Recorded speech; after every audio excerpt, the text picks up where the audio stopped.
High friends, welcome to our channel. இப்போ நம்ம பார்க்க போகிற வீடியோ என்னென்னா, நம்ம விவி டிஎன்பிஎஸ்சி புக்கு இருக்குது பார்த்திங்கன்னா, நம்ம ஆல்ரெடி நிறைய புக்கு நம்ம அவங்க அக்காலேருந்து வாங்கியிருக்கோம். இப்போ அதில் வந்து பார்த்திங்கன்னா ரிவிஷனுக்கு இந்த வரலாறு புக்கையும் அரசியல் புக்கு வந்து நம்ம யூஸ் பண்ணலாம்னு அவங்க சொல்லியிருக்காங்க. ஓகேங்களா, அது கரெக்டாக தப்பா அப்படிங்கிறத வீடியோவில் நம்ம பார்க்க போகிறோம். இப்போ வந்து பார்த்துட்டிங்கன்னா அதில் நிறைய இருக்கா குறை இருக்கான்னு நான் சொல்ல போகிறேன். வீடியோ ஃபுல்லாக பார்த்துக்கோங்க. அதே மாதிரி நான் ரீசெண்டாக யூடியூப்பில் நான் நேற்று ஒரு வீடியோ பார்த்தேன்னு நினைக்கிறேன். அந்த வீடியோவில் சொல்லியிருந்தாங்க அதில் வந்து நிறைய மிஸ்டேக்ஸ் இருக்குது அப்படின்னு.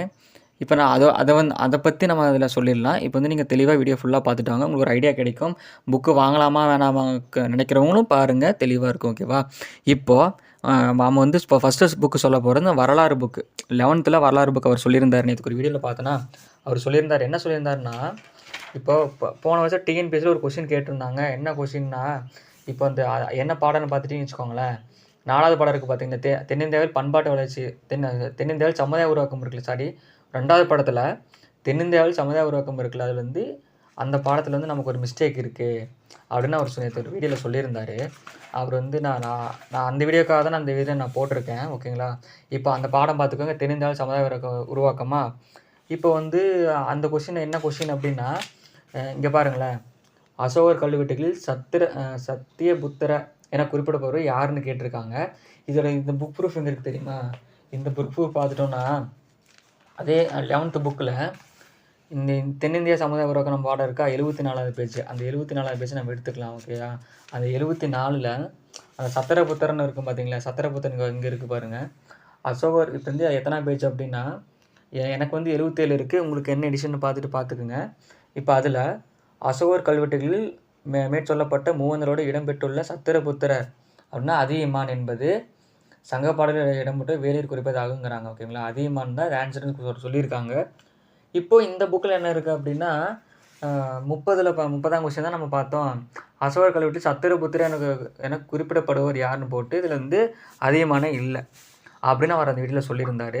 ஓகே, இப்போ நான் அந்த இதை பற்றி நான் என்ன சொல்ல வரேன் அப்படின்னா, என்னோட கமெண்ட் என்ன அப்படின்னா, இப்போ வந்து இந்த உலகத்தில் வந்து யாருமே எந்த ஒரு விஷயத்தையும் நம்ம பர்ஃபெக்டாக பண்ணவும் முடியவே முடியாது. யாராக இருந்தாலும் யாரோட்ட ஏதோ ஒரு நேர குறை இருக்க தான் செய்யும். புரிஞ்சுதுங்களா? இப்போ நீங்கள் ஆல்ரெடி டிஎன்பிஎஸ்சிக்கு ரொம்ப வருஷமாக ப்ரிப்பேர் இருக்கீங்க. நீங்கள் புக்கிலே படிச்சுட்டு இந்த மாதிரி ஒரு புக் இருந்தால் நல்லா இருக்குமே நினைக்கிறவங்க இந்த மாதிரி வாங்கி ரிவிஷன் பண்ணி பண்ணிகிட்டு இருப்பீங்க. இப்போது அந்த பாடத்தை நல்லா தெளிவாக படித்தவன் சொல்கிறேன், அந்த பாடத்தை நல்லா தெளிவாக படித்தவங்க அந்த கொஸ்டின் பார்த்தாங்கன்னா, அசோகர் கல்வெட்டில் சத்திரபுத்திரன் குறிப்பிட்டவர் யார் இல்லையே, அதியமான் தான் வருமே, ஆப்ஷன் தப்பாக இருக்கே. புரிஞ்சிச்சா? அப்போ நல்லா படித்தவன் என்ன பண்ணுவான், ஆப்ஷனை கொஸ்டின் படித்தோடனே கொஸ்டினை படித்த உடனே அவனுக்கு ஆன்சர் ஞாபகத்துக்கு வரும். சத்திரபுத்திர அப்படின்னாவே அசோகர் கல்வெட்டில் யார், அதியமான் அப்படின்னு ஞாபகம் வரும்.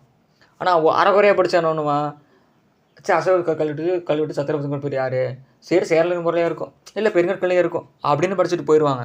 ஃபுல்லாக படித்தவங்க என்ன பண்ணுவாங்க, இந்த கொஷினை பார்த்த உடனே அவங்களுக்கு தெரியும் என்னது, அசோகர் கல்வெட்டில் சத்திரபுத்திரன் குறிப்பிட்டவர் யாருன்னு கேட்டாங்கன்னா யார், அதியமான் அப்படின்னு தெரியும். ஓகே, ஏதோ ஒரு விஷயத்தில் அவங்க வந்து மிஸ்டேக் ஆகிருக்கலாம். அப்போ என்ன பண்ணணும், மிஸ்டேக் வீடியோ தான் போடணும். இதில் மிஸ்டேக் இருக்குது, கொஞ்சம் தயவு செஞ்சு மாற்றிக்கிங்க அப்படின்னு போடலாம், தப்பு இல்லை. அதை விட்டுட்டு வந்து இதனால் எனக்கு 1 மார்க் போச்சு, அது இவங்க மிஸ்டேக் கிடையாது. இது வந்து எந்த ஸ்பான்சர் வீடியோவும் ப்ரொமோஷன் வீடியோ கிடையாது. நான் என்ன சொல்கிறேன்னா, இந்த விவி டிஎன்பிஎஸ்சி அகாடமி மட்டும் கிடையாது. உதாரணத்துக்கு நம்ம சாய்ஸ் புக் ஆகட்டும், வேறு எந்த புக்காக இருந்தாகட்டும், ஏதோ ஒரு இடத்துல ஏதோ ஒரு மிஸ்டேக் 2-3 மிஸ்டேக் இருக்க தான் செய்யுது.